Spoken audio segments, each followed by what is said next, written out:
Chapter 1. The Rift. The sky over Eldrian was bleeding.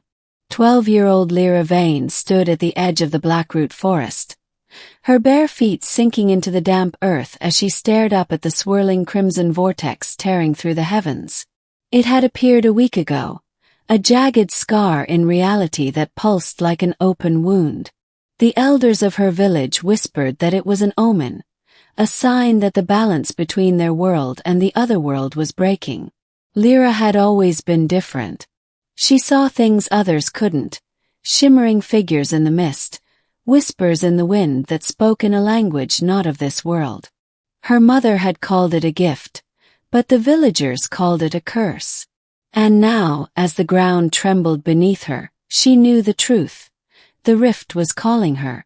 A sudden gust of wind ripped through the trees, and before she could react, a force like invisible hands yanked her off her feet. She screamed as the world around her dissolved into streaks of light and shadow. Then silence. When Lyra opened her eyes, she was no longer in Eldrian. Chapter 2. The Otherworld. The air here was thick with the scent of ozone and something metallic. Towering spires of black glass stretched into a sky dominated by twin moons, their pale light casting eerie reflections on the ground. This was the Otherworld, a place of legend, a realm of advanced technology and ruthless order. A voice cut through the silence. "You're late." Lyra spun around to see a boy about her age, his silver hair gleaming under the moonlight. He wore a sleek black uniform adorned with glowing blue insignias. "Who are you?" she demanded, her voice shaking. "Kayla Wren," he said, as if that explained everything. When she didn't respond, he sighed. "You're the key. The one who's supposed to stop the collapse." Lyra's stomach twisted. "What collapse?" Kale's eyes darkened. "The rift you saw. It's not just in your world. It's in mine too. And if it keeps growing, both our worlds will be torn apart." Chapter 3. The Prophecy. Kale led her through the neon-lit streets of his city, where faceless drones patrolled and citizens moved like ghosts. He explained that their worlds were once one, but an ancient war had split them apart. Now the barriers were failing. "There's a prophecy," Kale said, stopping before a massive holographic archive. "A child born of both worlds will either mend the rift, or become the catalyst for destruction." Lyra's breath caught. "You think that's me? You're the only one who's ever crossed over without a portal," Kale said. "That means something." But before she could respond, alarms blared. Red lights flashed as a mechanical voice boomed. "Unauthorized presence detected. Containment protocol initiated." Kale grabbed her wrist. "They've found you. Run." Chapter 4. The Choice. The next hours were a blur of narrow escapes and revelations. Lyra learned that the rulers of the Otherworld, the Ascendancy, had known about the rift for years. They didn't want to fix it. They wanted to control it, to harness its power to dominate both worlds. Back in Eldrian, her village was under siege. Strange machines poured from the rift, harvesting the land's magic, leaving behind only scorched earth. The elders had been right. The balance was breaking. Kale took her to the heart of the city, where the Ascendancy's leader, High Prelate Vera, awaited. The moment Lyra saw her, she froze. Vera looked exactly like her mother. "You," Vera said, her voice dripping with cold amusement. "I wondered when you'd come home." Lyra's mind reeled. "Home? You were born here," Vera continued. "I sent you to Eldrian because the prophecy demanded a child of both worlds. But you were always meant to be mine." Kale stepped forward. "Don't listen to her. She wants to use you to widen the rift, not close it." Vera's smile sharpened. "And what will you do, Lyra? Save these doomed worlds? Or claim your birthright?" Chapter 5. The sacrifice. Lyra closed her eyes, feeling the weight of destiny pressing down on her.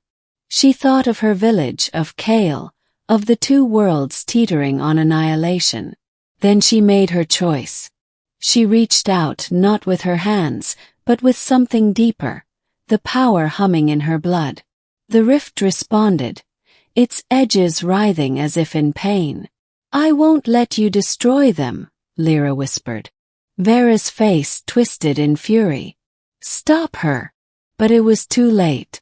Lyra unleashed the full force of her connection to both worlds. Light erupted from her body, cascading outward in blinding waves. The rift shuddered, then began to knit itself back together. Kale shouted her name as the ground beneath them cracked. Vera screamed as her machines short-circuited, collapsing into useless husks. And then, silence. Epilogue. The balance restored. Lyra awoke in Eldrian, the sky clear and whole. The villagers whispered in awe, calling her the Worldsinger, the one who had saved them. But she knew the truth. The rift was sealed, but the connection between the worlds remained. Somewhere in the other world Kale was rebuilding. And Vera, she was still out there. Lyra smiled faintly as she looked at the horizon. Her destiny wasn't over. It had only just begun. Extended ending. The legacy of the Worldsinger.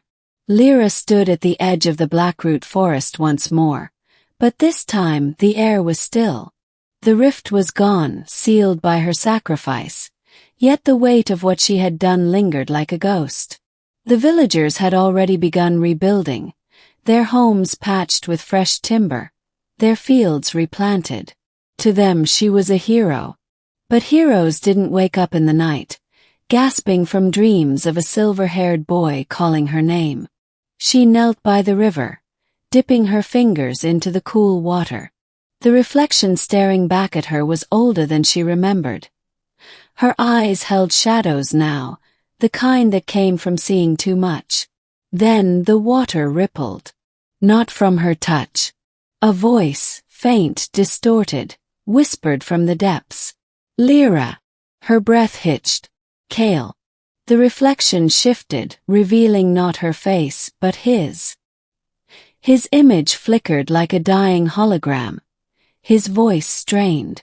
"You did it. The rift is closed. But it's not over." Lyra's pulse spiked.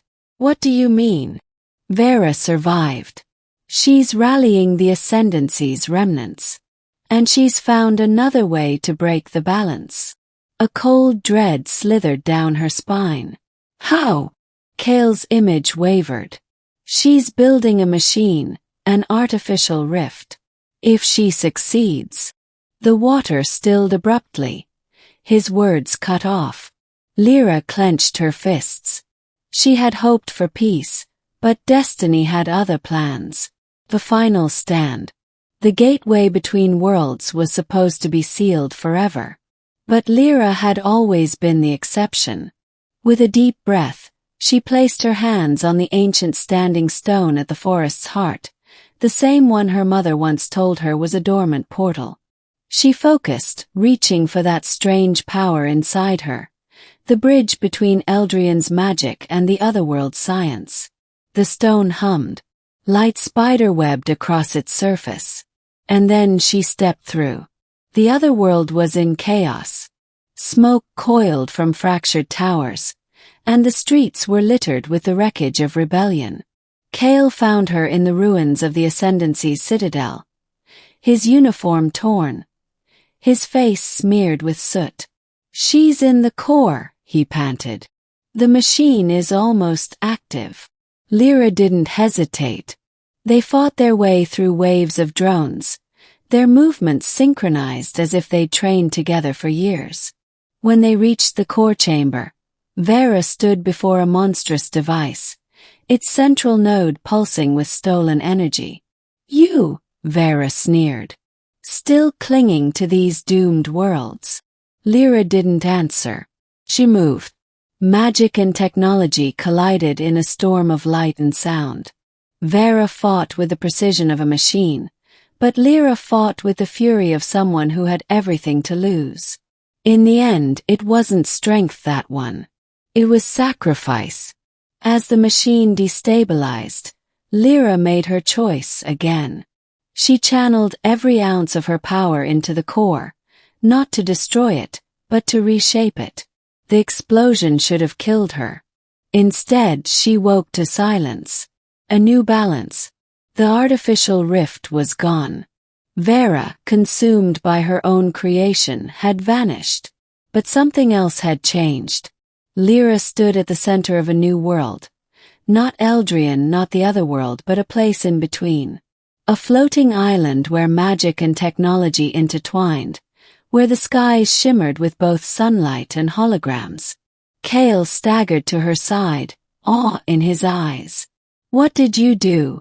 Lyra exhaled, watching as the first leaves of a new forest sprouted from the ground. "I fixed the balance. Permanently." The two worlds were no longer separate. They were one.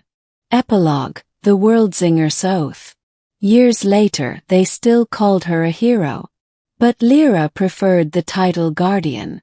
She walked the borderlands of the merged worlds, ensuring neither magic nor technology ever again threatened to consume the other. Kale ruled what remained of the Ascendancy, now a council of peace. And in the heart of the Blackroot Forest, a single stone stood, a memorial to those lost, and a promise to those who would come after. "No more rifts," Lyra whispered, pressing her palm to its surface. "No more wars." The stone glowed softly in response. Somewhere in the space between breaths, the balance sighed in relief.